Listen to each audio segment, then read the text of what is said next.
मुलाकात। मैं रमेश शर्मा, जीवन उत्साह न्यूज़ में आज आपका स्वागत करता हूं। और आज हम खड़े हैं महरे होटल गीता पैलेस में, जहां पर बीजेपी कार्यकर्ताओं द्वारा एक आयोजन किया गया। युवा मोर्चा हेल्प करेगा खाने के लिए भैया, जिसे त्रिमूर्ति सम्मेलन का नाम दिया गया है। और इसके मुख्य अतिथि रहे वो श्री अनुराग सिंह ठाकुर जी रहे। मोदी जी को जय श्री राम, जय श्री राम, जय श्री राम। अनुराग जी को जय श्री राम, जय श्री राम, जय श्री राम। अनुराग जी के वास्ते खाली कर दो रास्ते, अनुराग जी के वास्ते खाली कर दो रास्ते। अनुराग जी को जय श्री राम, जय श्री राम, जय श्री राम। अनुराग जी को जय श्री राम, जय श्री राम, जय श्री राम। स्वागत है भाई, स्वागत है, स्वागत है भाई, स्वागत है। भारत माता की, भारत माता की, वंदे वंदे। और अनुराग सिंह ठाकुर जी ने आज अपनी सारी उपलब्धियों के बारे में लोगों से बात करी। 2008 में 26/11 का हमला मुंबई पर हुआ। देश की सरकार आतंकवाद के खिलाफ कार्रवाई नहीं कर पाई। जब दुनिया में यूएन सिक्योरिटी काउंसिल में गई तो भारत के साथ कोई देश खड़ा नहीं हुआ। आज मोदी सरकार ने पहले सर्जिकल स्ट्राइक की, फिर एयर स्ट्राइक की, और उसके बाद दुनिया के सारे देश हिंदुस्तान के साथ आकर खड़े हो गए नरेंद्र मोदी ने करके। ये भारत का रुतबा बढ़ा है, ये बताना है। भारत 11वें नंबर की अर्थव्यवस्था 2014 में थी। हमने 5 सालों में इतना आगे बढ़ाया। जो अंग्रेज हमारे ऊपर 200 साल राज किया, इस साल हम अंग्रेजों को पीछे छोड़ देंगे। दुनिया की 5वें नंबर की अर्थव्यवस्था हिंदुस्तान बन जाएगा भारत का मानचित्र। दुनिया की सबसे तेजी से बढ़ने वाली अर्थव्यवस्था 7.5% की दर से हिंदुस्तान बढ़ रहा। हिंदुस्तान का नाम मान सम्मान बढ़ा तो नरेंद्र मोदी जी के नेतृत्व में बढ़ा। आयुष्मान भारत में प्रधानमंत्री जन आरोग्य योजना 55 करोड़ लोगों को 5 लाख रुपए का इलाज बिल्कुल मुफ्त में देने की योजना लाए तो नरेंद्र मोदी की सरकार लाए। उज्ज्वला योजना में 8 करोड़ बहनों को रसोई गैस का सिलेंडर, चूल्हा, रेगुलेटर, पाइप 4000 रुपए का सामान दिया तो नरेंद्र मोदी की सरकार ने दिया। इसके अलावा किसान सम्मान योजना, प्रधानमंत्री किसान सम्मान निधि बोल दीजिए, क्या मिलता है? 12.5 करोड़ किसानों को 6000 रुपया साल का, 75,000 करोड़ रुपया सीधा किसान के खाते में डालने का काम, और 2000 रुपए की किस्त सीधा खाते में डाल दी है तो नरेंद्र मोदी जी ने। और अगली किस्त अप्रैल महीने में आ जाएगी, ये भी आपको सुनिश्चित करना चाहता हूं। ये कल्पना कीजिए, 75,000 करोड़ रुपया 1 साल का, और अगले 10 सालों तक मिलेगा। 7.5 लाख करोड़ रुपया किसानों को दिया तो भारतीय जनता पार्टी के नरेंद्र मोदी की सरकार ने दिया है। अपने कार्यकर्ताओं से बात करी और साथ में उन्होंने एक ये प्रोस्पेक्टस भी अपना उपलब्धियों का बांटा है। और आज हम अनुराग जी से बात करना चाहेंगे, क्योंकि यहाँ पर आज अनुराग जी के साथ में हम जो चर्चा करेंगे वो खासकर कुछ उनके विरोधियों ने सवाल उनसे किए हैं। उन सवालों को हम अनुराग जी से पूछेंगे और हम जानना चाहेंगे कि अनुराग जी ने जो बातें कही हैं और उन्होंने जो इनके ऊपर आरोप लगाए हैं वो आरोप कितने सही हैं और किस तरह से उनका ये जवाब देते हैं।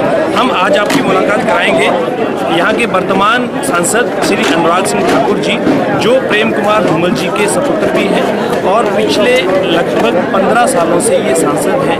हिमाचल प्रदेश हमीरपुर संसदीय क्षेत्र से ये लगातार चुनाव जीतते हुए आ रहे हैं। मैं आज इनके बीच में आपका मुलाकात कराऊंगा और हम जानेंगे अनुराग सिंह ठाकुर जी से क्या क्या इनकी उपलब्धियां रही और जो विपक्षी इनके ऊपर आरोप लगा रहे हैं उन आरोप के बारे में अनुराग सिंह ठाकुर जी क्या कहना चाहेंगे। बने रहिए आप मेरे साथ में और हम बात करेंगे अनुराग सिंह ठाकुर जी से। सबसे पहले तो हम जानना चाहेंगे आपसे कुछ बातें।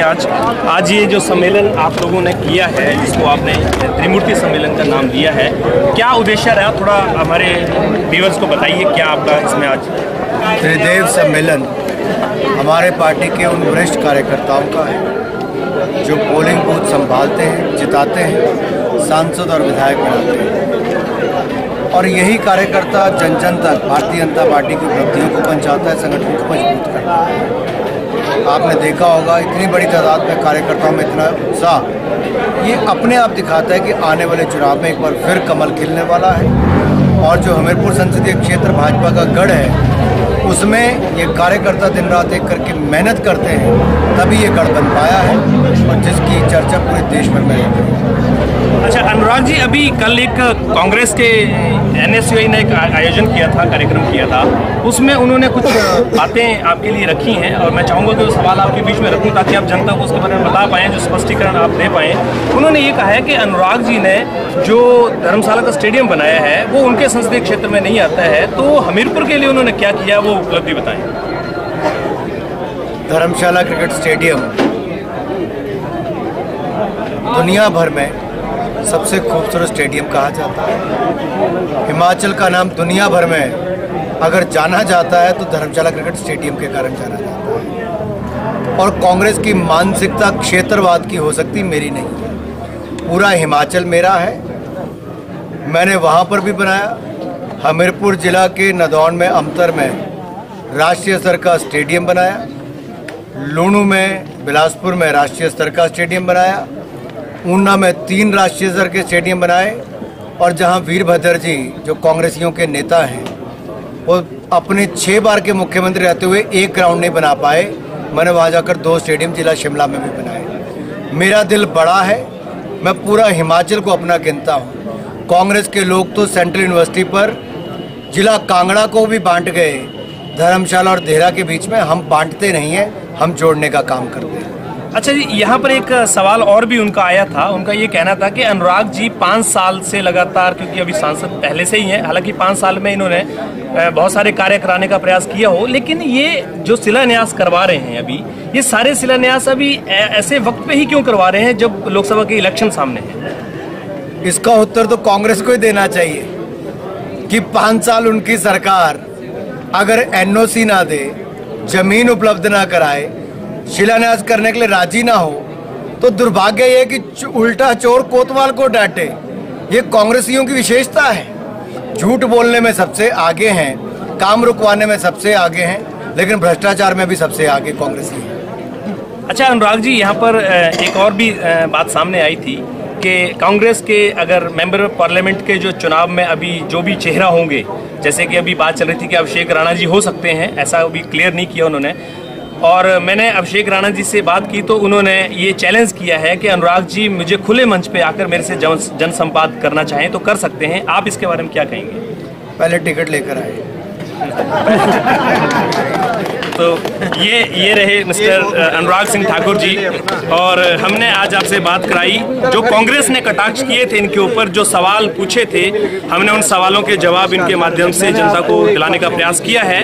हो सकता है कि बहुत सारी चीज़ें अभी आपके सामने आए, क्योंकि चुनाव का माहौल है, ये आरोप प्रत्यारोप की राजनीति तो चलती है, लेकिन इसके साथ साथ में एक सांसद होने के नाते वह अपनी जनता को, अपनी प्रजा को क्या कहना चाहेंगे, मैं उसके बारे में भी अनुराग जी से कहना चाहूँगा कि अनुराग जी आप अपने जनता को क्या मैसेज देना चाहेंगे इलेक्शंस को लेकर, वो मैं।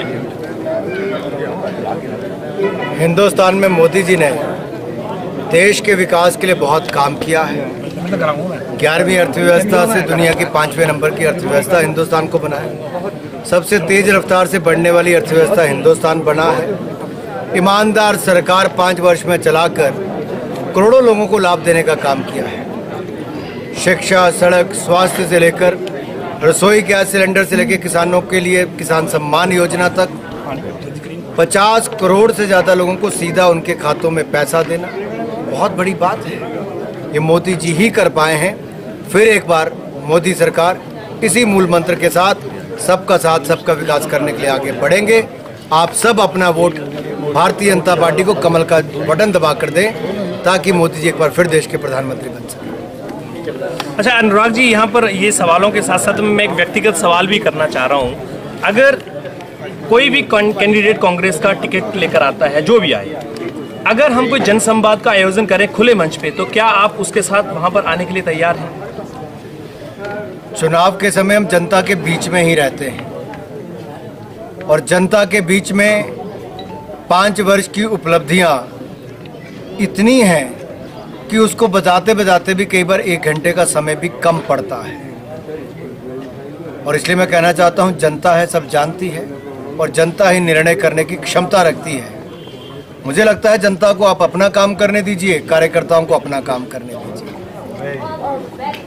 ये अनुराग जी ने अभी जो हमारे सवाल का जवाब है वो सही ढंग से नहीं दिया है। हमने जो पूछना चाहा अनुराग जी से कि जनसंवाद अगर हम कोई ऑर्गेनाइज करते हैं जहां पर आमने सामने नेताओं को अगर लाया जाए, जो भी पार्टी की कांग्रेस के टिकट के दावेदार हों, और क्योंकि अनुराग जी भी कांग्रेस बीजेपी की तरफ से टिकट के दावेदार हैं, तो ऐसे में अनुराग जी क्या उस प्रोग्राम में लोगों के बीच में आना चाहेंगे या नहीं? मैं ये सवाल अनुराग जी से करूँगा।